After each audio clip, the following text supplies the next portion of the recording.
Good morning. Thanks for joining us on the first edition of your News and Current Affairs program for the weekend show. And it is Politics Today, where we take our time to deepen issues, looking at ways to bring out deepen democratic values, and of course bring out ways to make the people, the citizenry, benefit from the good governance.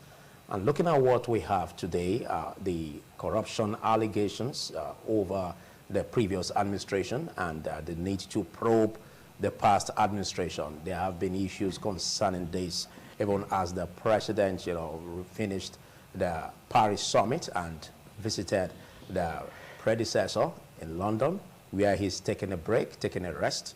And as alleged, it was said that the former president, told the current president, to never to probe him or investigate himself, and of course that of his close aides over what transpired, in his administration.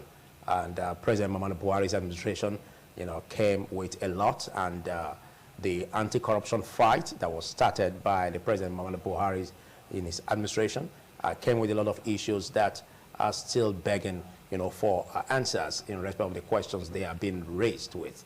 And looking at this, issues are coming in this direction, and there's need for us to look at it closely. And don't forget, we are also being joined by listeners on independent radio, and in the course of the program we will be reeling out the numbers for you to join, and it's expected that you are civil in your presentation. My name is Philip Omo-Gyukbo, and looking at the AMIDST corruption allegations over the past administration and the need to probe the past administration.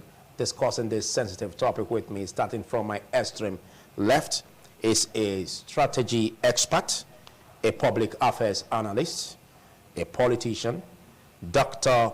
Pascal Eboime. Thanks for coming, Dr. Pascal. Thank you for listening. And next to him is Barrister Patrick Isekwene. Barrister Patrick Isekwene is a notary public of Nigeria, Edo State Chairman, Nigeria Society of International Law, and is also a political and human rights activist. Thanks for joining me, Patrick. Okay, thank you for inviting me, and I'll be out there. Happy viewing.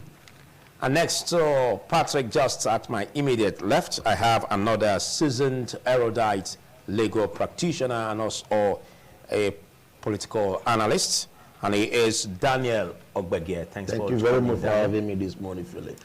Okay, well, let's set it moving on and looking at what we're hitting the ground running with, the issues about allegations leveled, against the past government. We understand that even when President Muhammadu Buhari started his administration, even from the body language, everyone was sure that he's going to fight to a standstill, issues of corruption. But though some say, well, the administration was immersed in corruption, some also allege that, well, a lot of the aides that he worked with, or that worked with him rather, also, found themselves immersed in corruption. Now, looking at the visit of the president to London and then the allegations that came or followed, what's your take in respect of probing the past administration? Do you see the will in the administration under President Tinubu to do that? Eboime. Thank you for the question. But we all know in this country that corruption has become very cultural. It has become a way of life of our people, unfortunately. Why do I say so? You really cannot, if you look back to the very far past, the issue of corruption has always been a burning issue. Yes, Buhari government came in, right? And they came with the mantra, proposed to change the entire landscape, focusing on eliminating corruption in our social life and economic life. But unfortunately, as it has always been, the problem has not been solved.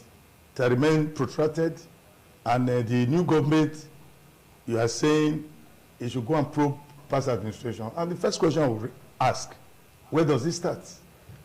Like I told you, corruption has been with us from time immemorial.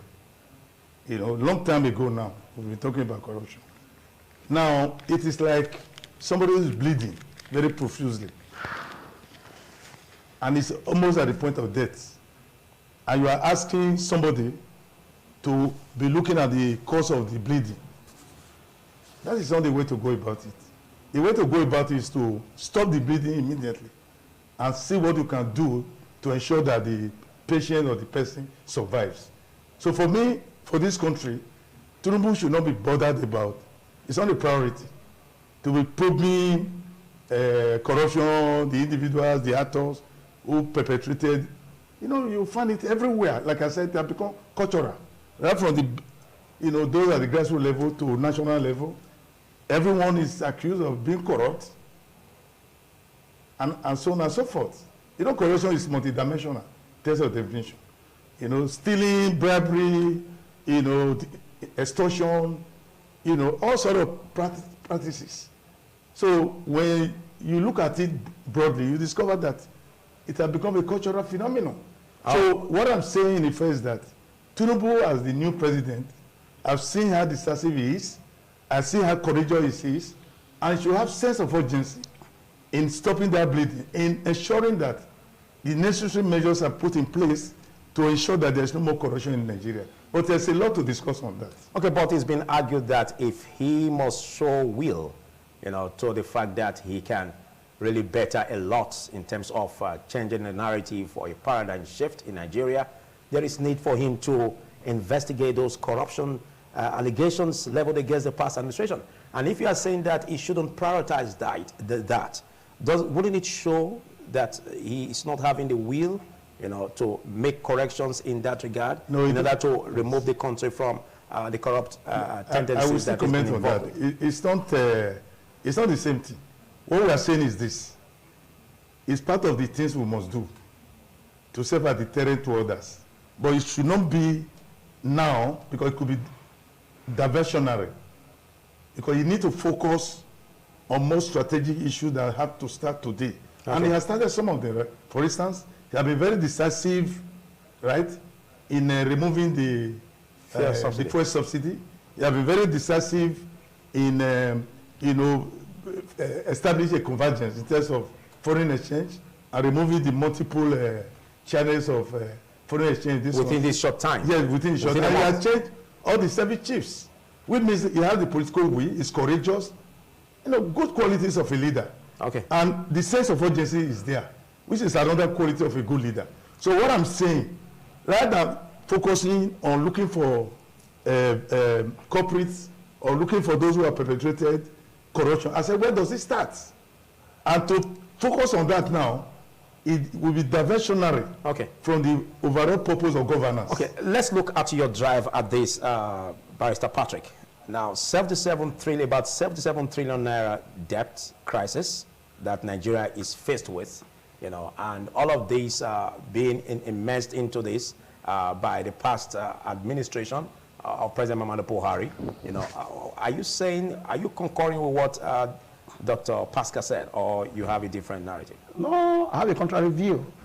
There's a saying that goes that is the way you make your bed, so you lie on it. You see, the issue of corruption, this issue needs to be revisited, because that's why we're in a mess. You see the debt profile. This money went into wrong hands. So the president must start now. So that they know that he's serious. He said it's diversionary. No, it's not diversionary. It shouldn't be. It shouldn't be diversionary. You know, I'm not saying, probably what he's trying to say is that it shouldn't pay all attention, about 90% or 100%. It will do. No, but you can give it 50, because it's the fundamental issue. There are agencies that are really that's what I'm saying. Yes, that's what I'm saying. Not directly under the office of the president. No. But all I make, you can. It depends on the president commitments.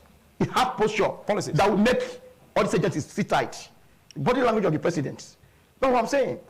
President can, apart from this agent doing that, what I'm trying to say is that he must fight it. He must fight it. But you can give you 50%. Why 50 for the economy? Because that is what we are today.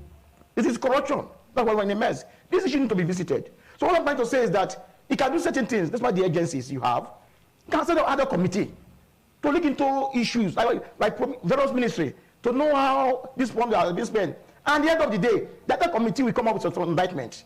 And when that thing comes, it now go to EFCC. I'm not sure what I mean. Even the suspension of the EFCC boss. Yes. And the allegations yes. Yes. You know, sacrifice documents found. Yes. It's worthy of investigation. Yes, it's to be investigated. It doesn't just throw it on. Other agencies, other ministries, other agencies, not just only EFCC. They should go into it. It should go into it. Don't just look and just start. Somebody, you'll pour water in a basket. You can't weigh water. And even past governors, senators. Yes. Judgment should be total. Okay. Yes. So what commitment? We should borrow from what Malawi president just did now. He did say those. He said corruption. Those in government offices that one way correct or the other. That the committee set up have to be indicted in one way or the other. They'll go to prison. He will do everything possible for them to respond in the morning. That shows how commitment the president is. You know that they are now afraid. Everybody, a minister of labor was dropped in his cabinet just because it was found that money was supposed to, he spent it, or even for a particular purpose. He returned the money. To see the fight, when he fighting corruption, after returning the money, he said it can't be in his cabinet. Somebody will divert money that was supposed to be used for. So they all scared, everybody. So you should put on similar spirits. Okay. It's not should handle with levity. If you are saying this, we will also maybe be burdened with who will now form the crop of those that will be investigating this, and what is their integrity records. That is left for the president. All right. In Nigeria, you have some of integrity that can appoint. Okay, because we've had issues, Daniel Ogbege, we've had issues where reports have it as alleged that, you know, funds that are looted, that are being relooted after discovery. Now, what makes us feel safe that if the president goes on this drive, even the funds that will be recovered from the loot may not be looted? Yeah, first of all, I want to state by way of a preliminary statement that I'm a member of the All Progressives Congress. I'm a leader in my ward and local governments. Okay. So it's good for me to declare that for people to know, so that they will know that whatever I'm going to say here today will be driven by my commitment to our society. To and Nigeria, not necessarily by your sentiments. Not partisan sentiment, not partisan inclination. Okay. Now, I want to say that for Nigeria to be successful, for Nigeria to be able to attain its set objectives, it is essential for us to do what is necessary.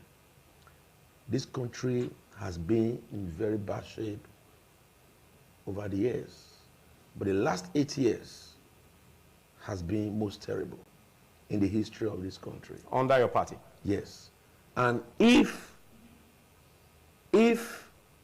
we say that we should allow sleeping dog lie, we should sweep the things under the carpet, then those who are coming in now will not be able to get the necessary signs of what they ought to do. The precarious situation that we have found ourselves. I recall, even as a lawyer, that when Muhammadu Buhari was sworn in as president, the first 1 month, everybody sat tight. You will go to the police station and their body language will show you that they are not interested in taking money. They want to do their job. Go to government institutions. Everybody sat tight. Why did they do that? Because you will recall that Buhari had a history of fighting corruption when he was military head of state in December 1983 to, I think, August 1985. When it was Buhari and the Diagbon regime. And that's the toga that Nigerians saw. And he was always talking about fighting indiscipline and corruption. So when he won the election, even before he was sworn in, people were sitting well. Expectant. Oh, this guy that is coming is a no-nonsense person. Yeah. So that means I have always told Nigerians that... But were they disappointed? Wait. I've always told Nigerians that the solution to this country rests on leadership. What is the leader doing? What is the leader showing? So when Buhari was sworn in the first 1 month, you could see sanity in the system. But after they saw that, it's like this guy is not what we thought. The more you look, the less you see. I mean, they were looking at him, and things went back, and things became even worse because we were hearing a lot of things, a lot of monies. And when this guy was coming, was campaigning, he said subsidy was a fraud. That in fact there was no subsidy. That once he becomes president, from the first day, he was going to scrap subsidy. But Buhari paid subsidy throughout the 8 years of his government. And today, when Tinubu was campaigning, he said that right from the first day, subsidy was going to go. And when he was sworn in, the statements that he read from, there was nothing like subsidy, nothing was mentioned, nothing was written about subsidy. But off heart, the man says subsidy is gone. People thought he was joking. And today subsidy is gone. A few days ago, when he was in Paris meeting with Nigerians, he said he could decide for subsidy to remain and be collecting his share. So he made that statement. It therefore meant that there was somebody collecting his share in the previous government to make subsidy remain. And Nigeria was losing over 9 trillion naira every year as payment for subsidy. Almost our budget. So where are we going to go from that kind of situation? So Tinubu, as my friend here said, that he's shown the will, the political will, to be able to tackle the issues that have militated against this country for so many years. But don't you think that would be too early to say? No, it was not too early. Because yes, I was just like what you said, yes. Just like what you said, Okay. said under the administration of former President Muhammadu Buhari, yes. Who was your party leader Yes. when he was president. Yes. And he came with a toga of fighting corruption. Yes. But the impression later gotten by Nigerians yes. Was really the opposite. Yeah, exactly. Now, the body language you also spoke about, you know, he came with that body language, and for some months, people were expectant. But what makes you now think that this could be different? That because is the point. we've just done barely. That is the point I was going to make. And don't forget, experts have said that even before subsidy is removed, a government should have been proactive, you know, to look forward into what it should do for its people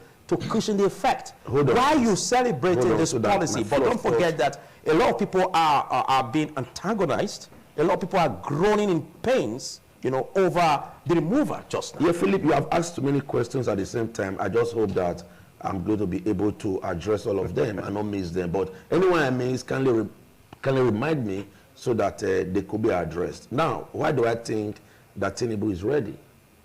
He came in. The first thing he did, no government in this country has had the political will to stop subsidy. The man stopped subsidy, and he has a plan to be able to plough back the money that was being used to pay fuel importers or marketers into the economy. But some have said that it's like setting the cart before the horse. Sorry, please. Because for you to have a policy running to remove subsidy, you must have prepared plans to have an effect. Excuse me, please. You are breaking my flow of thought. You asked a question, I'm going to answer you. I said that if subsidy has been a problem for Nigeria, and no Nigerian leader has had the will, has had the courage to be able to take it off, and this man came and said immediately subsidy is gone. That means there's a reason why Nigerian leaders have not been able. So as he came, I'm sure he did not want anybody to influence him. He did not want what stopped other presidents from removing subsidy to be able to stop him from doing the needful. Immediately, he removed subsidy. And of course, we are going to make little sacrifices before the effect of his program to ameliorate. When you say sacrifices, what do you mean? We are going to make sacrifices. Are in the leadership also the to make sacrifices? We are talking about is this. Hold on, please. The sacrifices we are talking about is the, you're going to make me not to talk. You brought me here to be able to address these issues. Okay. So if I'm going to jump from one, before I address one, you go to the other, it will be very difficult for us to find solution to what it is. Even if I'm a member of the APC, but my allegiance is first to the people, to the Nigerian people. Go ahead. So I must be able to speak truth to power and be able to address the issues headlong. Now I said we are going to make sacrifices. And if I say that, it means that if probably you used to buy foil of 10,000, you're going to reduce it. You limit it. If probably you used to, go on jolly ride around the city, you're going to cut it drastically. Yes, at the point of those who are being governed. Many times, those who are being governed. Yes, so I don't want you to lose that train of I don't know the kind of. At the point of those who are being governed, what about those who govern? I don't know. What about the cost of governance that is still running? Aren't you bothered by that? I'm not going. I will go there. I will go there. You're not going to stampede me to make the points I'm going to make later just now, because my flow of thought will be blocked. I'm going to go there. You let me address it. If I don't address it, you can take me back and say, oh, you missed this. I think that is how it should be done, right? Okay. Okay, so the point I'm making is that everybody will make sacrifices, both the government and the governed. I have said in many fora, even in this studio, that there is a point of convergence between the government and the governed. If the governed know that you are sincere, you yourself, you are willing to also make sacrifices, I'm sure they will also be willing to make sacrifices, because leadership should be by example. And the first sacrifices that should be made is the allowances given to public officers, political appointees, and those who are also elected should also be reduced drastically.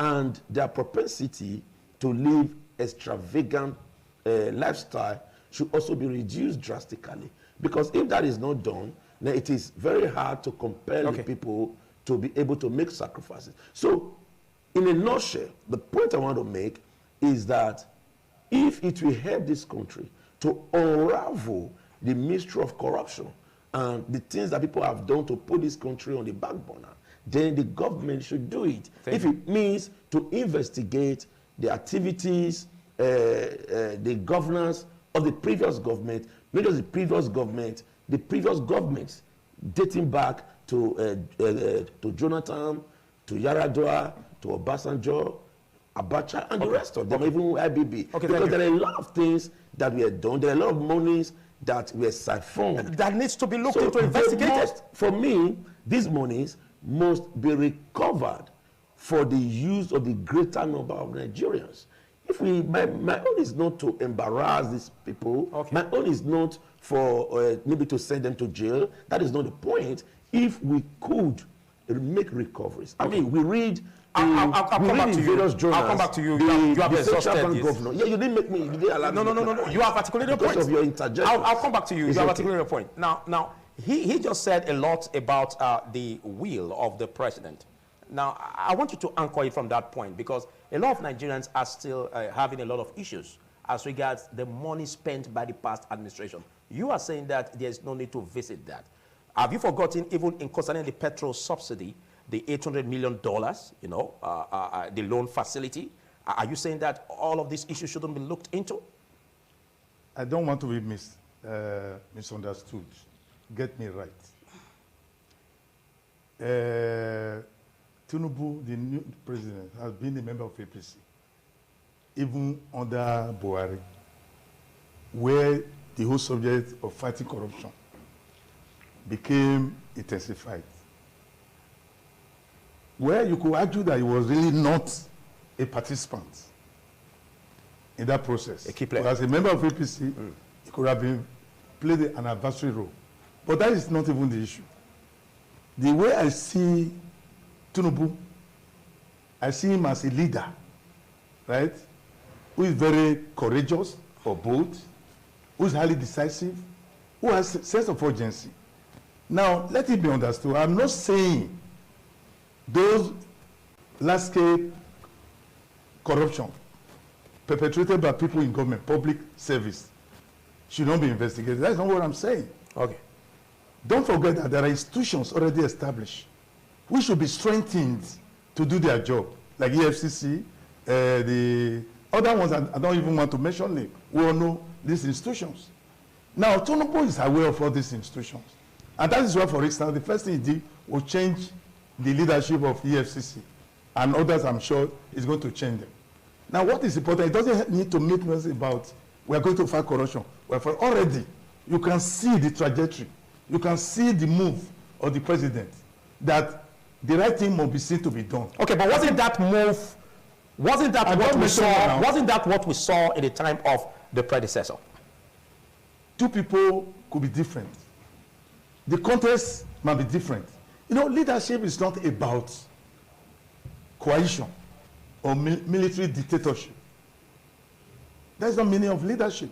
Leadership can just be, like he said, exercise of influence, which is a social influencing process between the governed and those who are in the public office, including the president.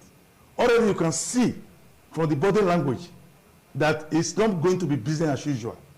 Because he's a Nigerian, he understands the system, he knows the right thing to be done in fighting corruption.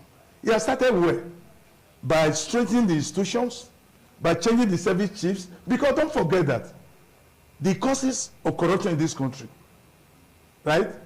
The consequences and the negative impact of corruption to the entire nation are well documented, are well known. We don't need to waste time debating on that. Now, what is important is that I'm saying that this guy is in a hurry to bring smile, right, to the faces of Nigerians. The poor, the deprived, people are suffering. So, going to be setting up committees now outside the institutions that are established to deal with the issue of high-level corruption by those who are in the public service. On the own, but the president should focus strategically by looking at issues that will help to translate our present condition, the welfare of the people, to a better Nigeria. Rather than derail his focus. That's why I say it could be very diversionary if you have to spend 80% of his time now talking about bringing people to book and the rest of them. You know, you don't hit up the polity. Don't forget that some of these issues arising from the political electoral process are still in the court. Okay. So what I'm saying, exactly are still in the court. So what you need to do now is to have a clear strategy of how to turn around the country so that Nigeria become a better place. You've established that point. Yes. Some also have said and argued that this could just be a flash in the pan. Looking at the issues, how the elections panned out, the presidential election, and the litigations that have followed or trailed, and the need to boost legitimacy or public acceptance of his government, as people argue, could be the reason why all of these moves or body language is showing up. Do you concur? Of course, I have said it. A good leader should be able to look at the context he finds himself to lead, right? Know the trends and patterns of how things are moving, right?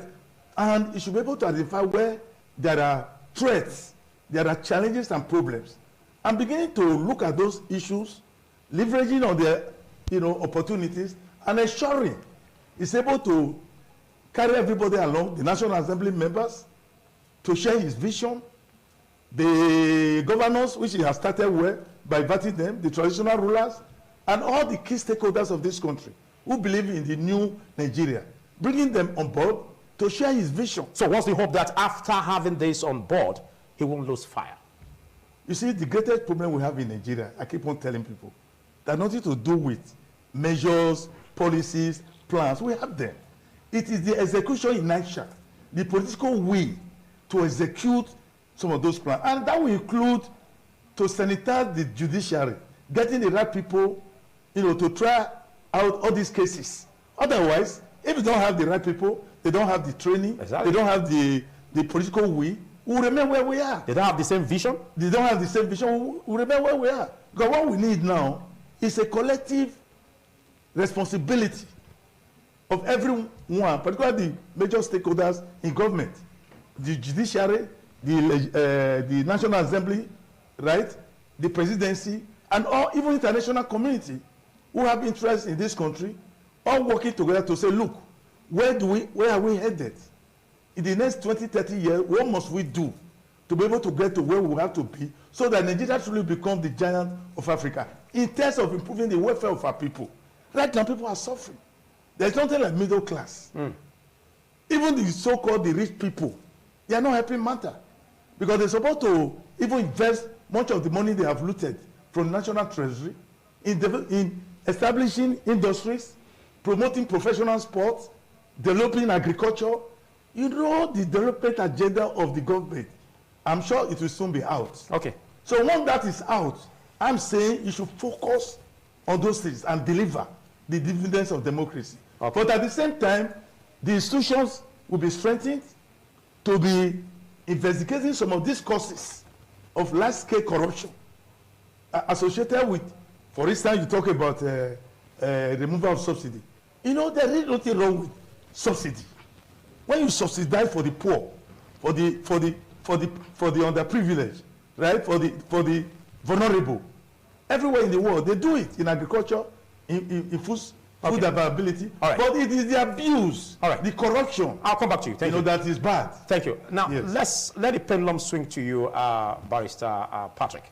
Now we have this issue of the petrol subsidy, and there has been a lot of allegations of fraud, you know, in this subsidy of petrol that needs to be investigated. We have agencies, you know, we have the NNPC Limited.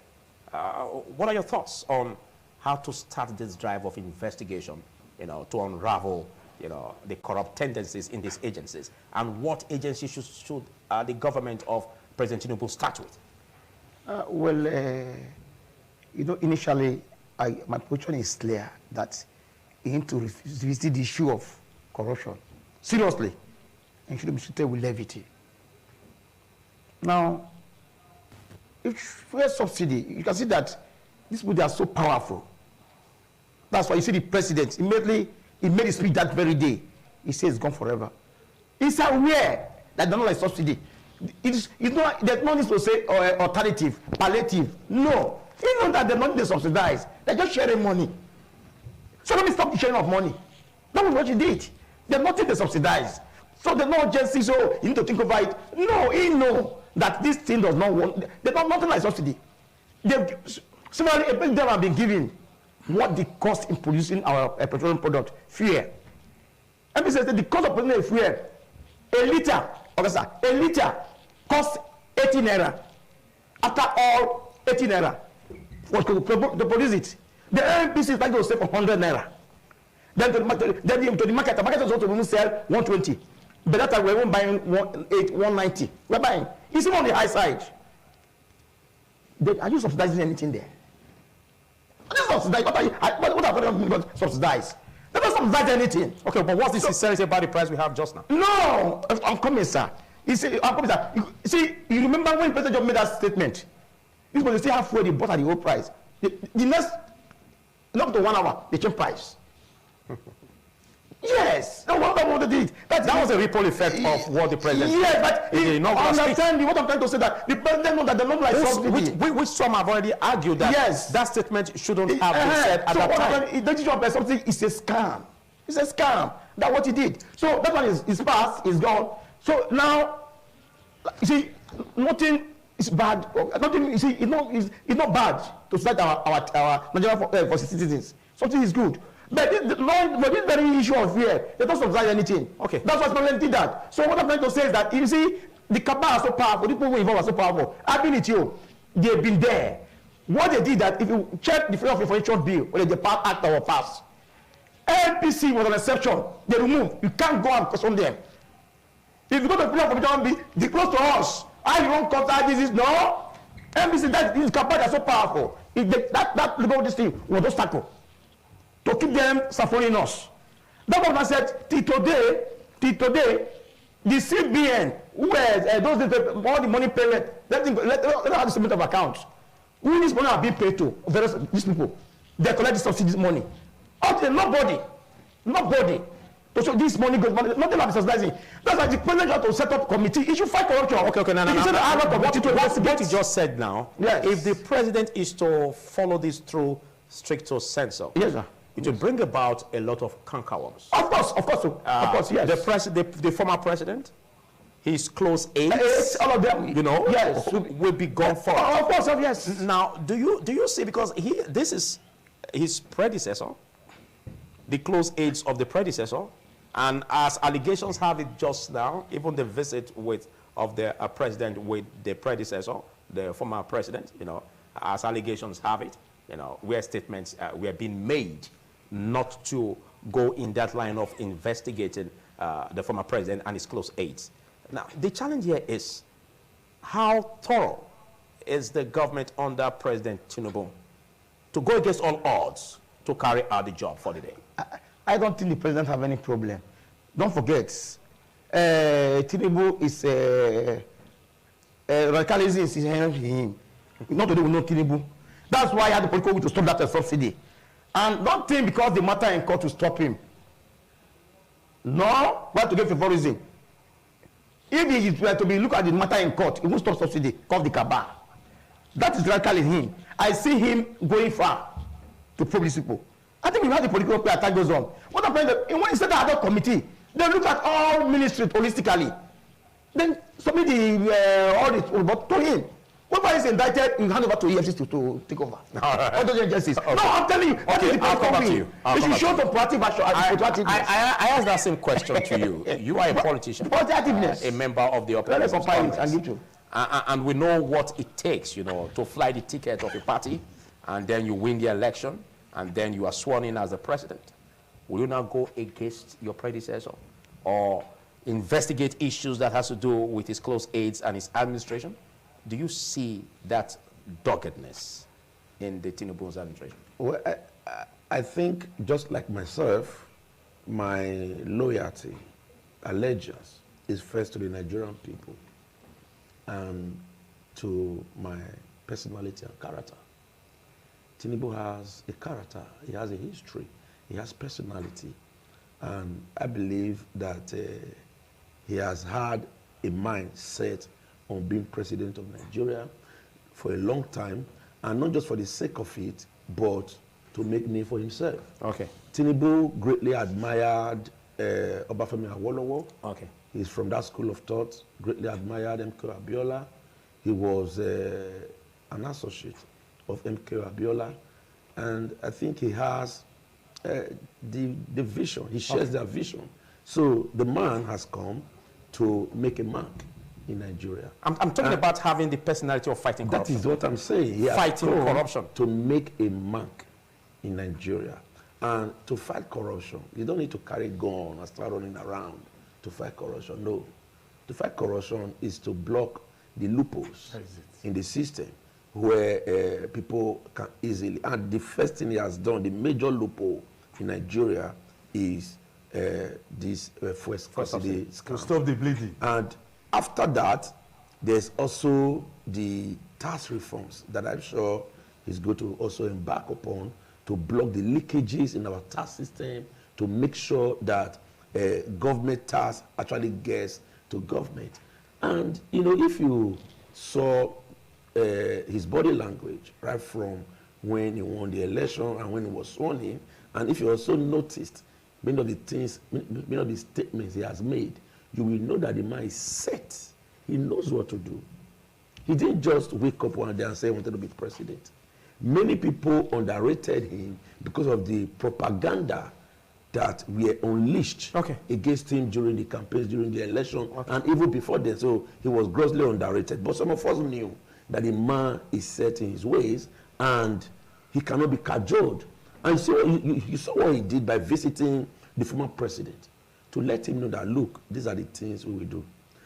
I'm very sure that he will not probe the president personally as an individual.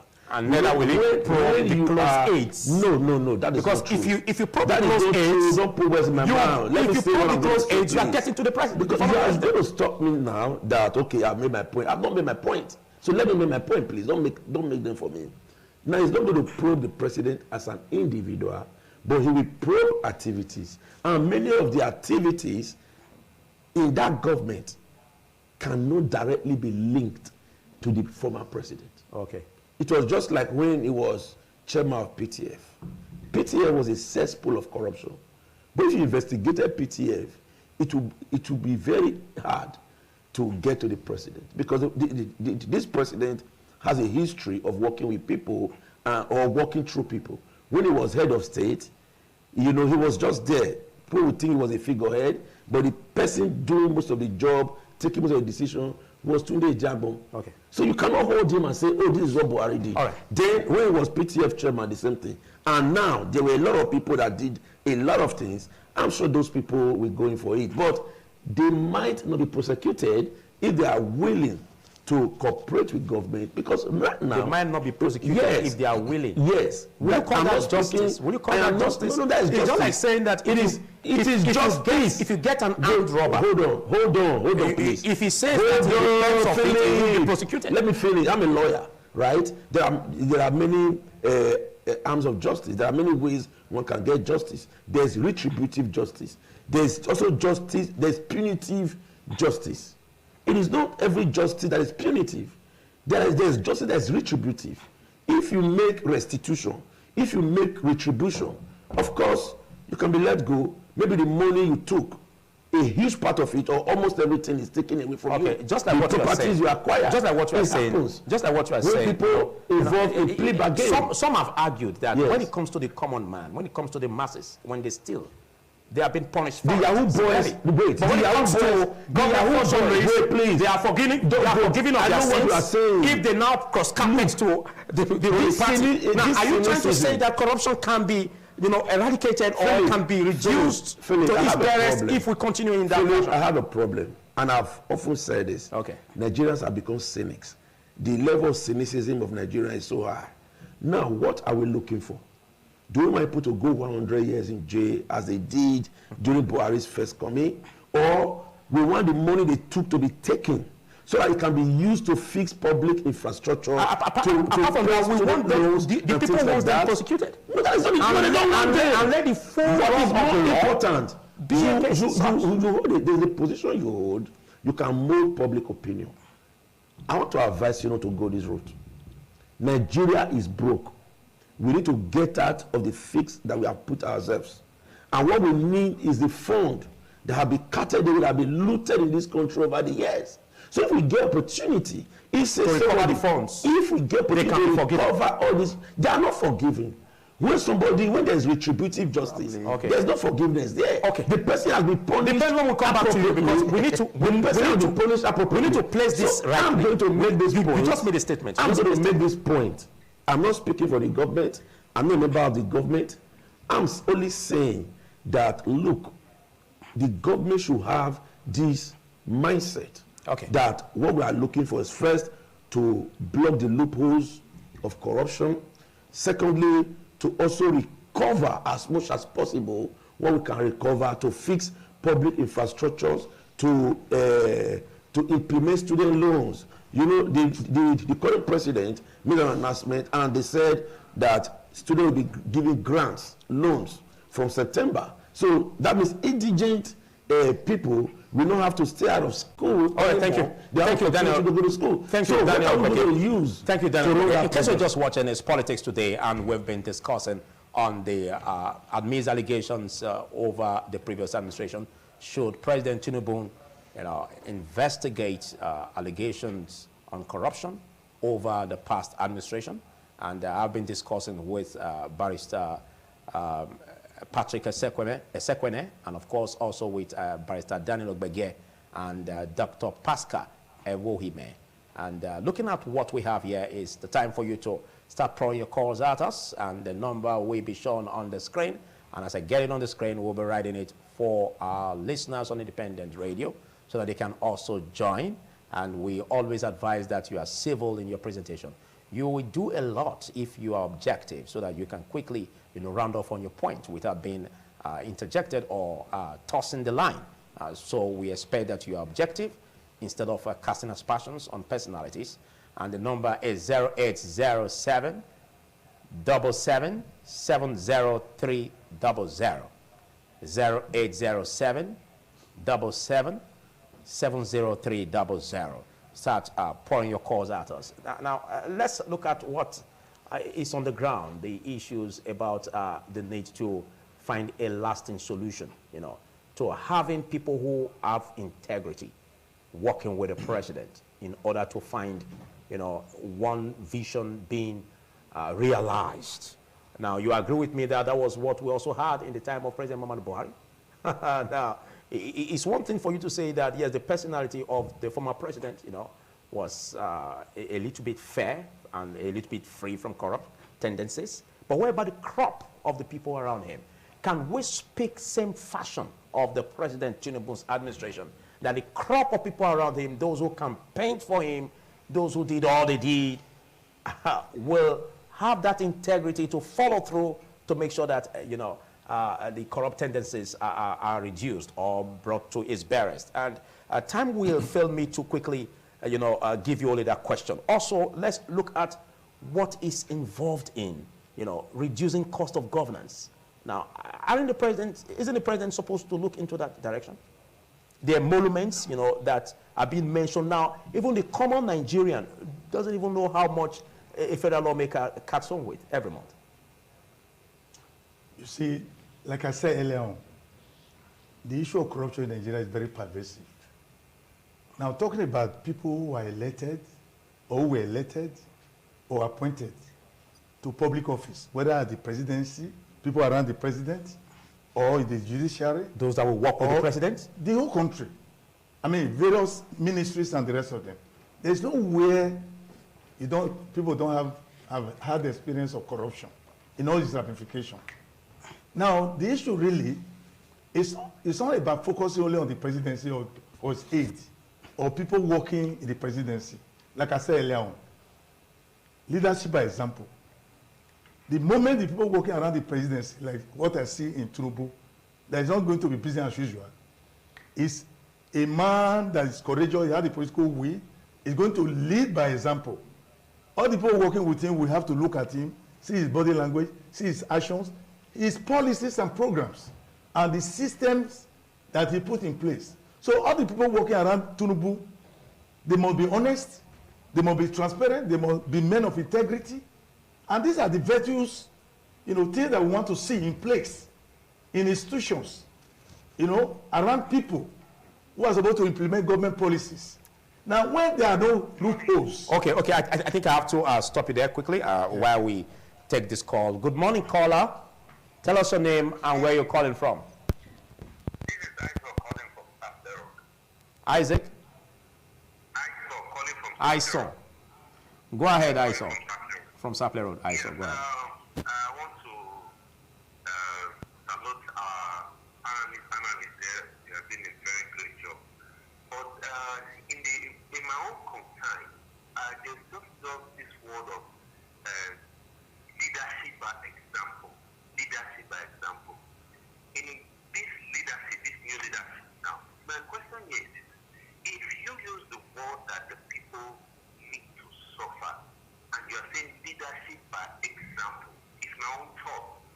Is it wrong that the leader will now say, for this ABC I'm entitled to, I'm letting it go? Is it a wrong thing? PVC, and everybody should know very well that all these things for we have to speak example. That the formula they are bringing now, here they will now say, okay, they started increasing their own money, which the average Nigerian does not know the amount each elected position carries. So that's my own area food for thought. So those are the things I'm just thinking. If you say leadership, okay, no problem. If you say the followers need to, we need to strive and we need to reduce the expense and so on, they should also show us also. Thank you, Isaac from Sapele Road. Well, I think this is talking about sacrifice. He's talking about sacrifice. And concerning what was said, yes, I'll come back to you. Concerning what was said, the presidency have already said that was fake news. Yes. And that the statement has been credited to the Revenue Mobilization, Allocation and Fiscal Commission over the 114% increase for public office holders. That has been refuted by the presidency. I think that was what you wanted to say. I think what actually happened was that the Revenue Mobilization and Allocation Committee did that increment long before Tinubu was sworn. All right. But it will require the assent of the president. Okay, that has been clear. But that aside, what I saw is saying that even apart from even increasing it, at present the emoluments are too much. Yes. Now we should see politicians, not even coming out in their numbers I agree with you. to even be elected. We should see them even while they are there, the sacrifices they are making. They will even, there will be nothing to show for it that maybe, oh, they are amassing wealth. It should be something that they shouldn't celebrate over, that they want to serve.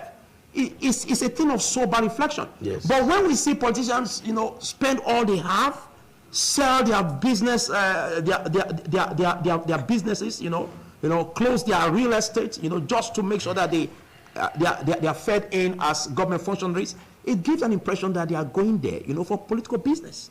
Now, if all of these emoluments can be reduced drastically, where there won't be much, you know, to look at, to call it attractive, I think that would be a huge one for President Tinubu if you can anchor it on that. You have the floor. You actually raised the issue of, which has been a major concern to all Nigerians, because of governance in this country. It's not just by visiting National Assembly and say, reduce the cost of governance, reduce your salary, reduce your benefits. They are the same people that will decide whether that will happen. Okay. What is important is for the Constitution, right, to say, look, before you go and serve, it's a selfless service, right? This is what is required to serve in this country. Okay, you still have the floor? If you don't make it attractive, okay, if you don't make it attractive by the kind of benefits they get, I can tell you, the true leaders, the true service providers will go and serve. Okay, not hold, business. Hello, good morning, caller. Okay, good morning. Okay, quickly your name and your location and your contribution. Friday, my name from Ekoma. Friday from Ekoma. Go ahead with your contribution, quickly. Okay, very quickly, I want to say that we should emphasize so much on the institution of fighting corruption and not on the president fighting corruption. Because I don't think the president will identify people for the institutions to be fighting. So it is less for the institution fighting corruption to do that. Like your analyst was saying, I think the president is doing rightly to put in modalities on ground to block all the loopholes of and all of that. But in terms of fighting corruption, it should be the responsibility of the institution. To strengthen them. Okay. Thank you very much. Friday from Ekoma said that focus should be on strengthening institutions. Okay, you have you have just 30 seconds to round off. Yes, that is exactly the point I made. Okay. You see, let me give you an example. Just 30 seconds. When Tinubu was in governor of Lagos State, like most of the area which can be what I call incentive for corruption. Okay. He automated all those processes. Okay. Because when you automate, what will you see that will tell you pass, don't pay money? Because if you don't pay toll gate, you cannot pass. Okay, I think let's take our third caller, after which we have your final remarks on this, Patrick. Hello? Hello, good morning, caller. Good morning, Mr. Malgimo. Good morning. What's your name and location, please? I'm Honorable Yao, you are speaking from Benin. Go by the name again. Honorable Emmanuel Yao, you are speaking from Benin. Okay, Honorable Emmanuel from Benin. Go ahead with your contribution. Yeah. From what I've observed about this present president, I don't think I will advise him to go into probably the last administration. Because he has been part of that administration, being the national leader. We cannot say that he doesn't know what was happening about that time. And you cannot tell Nigerians now that he did advise our last president, Buhari, and he did not take. Let him come out to tell Nigerians. I advised him, he did not take. And even he had advised that man, it wouldn't have been possible for that man to take his advice because the man saw him as part and parcel of the administration that he was heading. At the point, you understand that there was a boulevard that drove into this man's house. Okay. And the man said, yes, it was a mistake. They never made a mistake to drive that boulevard into his house. Okay, thank you, Emmanuel. Did you know the state of that boulevard today? Okay, thank you, Emmanuel. Thank you, Emmanuel. Then the second one is this. When you talk of subsidy, our present president has been one of the beneficiaries of Nigerian subsidy. You cannot deny it at all. Okay. I think you've exhausted your points. In terms of hiking the fuel price, what I want to advise Nigerians now is that let them not go into strike. Not just strike, Nigerians don't strike. Thank you very much, Emmanuel from Emmanuel from Benin. He called in from Benin. And of course, I think that's the much we can take for callers. Well, let's take your final remarks on this discussion. Patrick. Well, President Tinubu should take a cue from what happened in the last administration over the issue of palliative. Okay. You remember during the COVID-19, they spent billions on palliative, say for vulnerables, for 5,000 naira. From investigator I carried in research, nobody collected 5,000 naira. That money went down the drain. Okay. As a lot of corruption. Again, before Buhari left, you are aware, they offered the issue of census. Before you know it, they said they spent 200 billion. All right, 200 billion. And no census. Okay. No census, pardon. Okay, thank you. And again, $800 million. We're also taking advance. Thank you for that. I take that as your closing remarks. Quickly, let's in 10 seconds. Let's get your closing remarks. Please, first of all, we have to understand that this is a presidential system of government. In the presidential system of government, the president is an executive president. Tinubu was just a member of the party. It was not part and parcel of government. So you're trying to react to what Emmanuel said? Yes, many times he denied. He said he never got a contract, he never got appointment. They never told him, bring somebody for us to appoint. All right, thank you. So he was totally excluded from that government. Thank you. But we must encourage him to look at, to put a searchlight on the past government, like what Patrick said just now. Thank you. That the palliative that they talked about, nobody received the money. Thank you. So big thanks, Barrister Daniel Begiana. Big thanks also to Barrister Patrick, and of course to Dr. Pascal Eboime. A lot has been said. It's now for us to ensure that the government functionaries have got their eyes on the ball and they don't lose focus. And for them not to lose focus, it means that we, as being governed, should also do our bidding in order to remain law-abiding. We'll take this again same time next week. From my end, I am Philip Omo Gupo. I'm saying have a beautiful day ahead of you. Bye-bye.